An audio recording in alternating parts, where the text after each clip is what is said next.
Saudara Wakil Wali Kota Solo yang juga kader PDI Perjuangan Teguh Prakosa meragukan soal Kaisang Pangarep akan maju di pemilihan Wali Kota Solo. Mengingat status Kaisang sebagai Ketua Umum Partai Solidaritas Indonesia atau PSI bukan Ketua DPD atau DPC partai politik.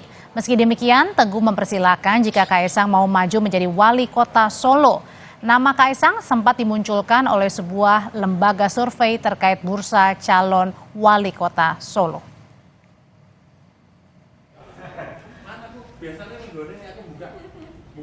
Bisa berandai-andai karena begini, maksa beliau mau jadi wali kota dan ketua partai, ketua partai cabang, nah itu mungkin lah, ketua partai pusat masa di wilayah kan nggak mungkin lah.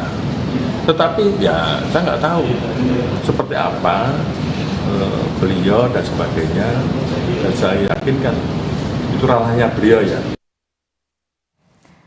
Bukan hanya diwacanakan maju di pemilihan Wali Kota Solo, nama Kaisang juga masuk dalam bursa calon gubernur Jakarta. Salah satu yang mengusulkan adalah Ketua Fraksi PSI DPRD Provinsi Jakarta, William Sarana.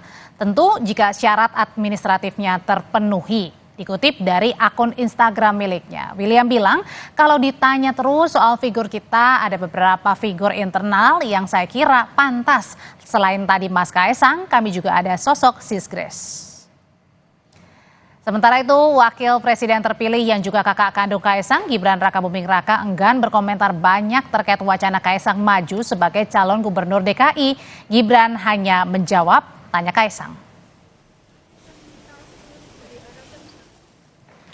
Soal Mas Kaisang dicalonkan cagup gimana Mas? Tanya Kaisang. Ya, kalau dari keluarga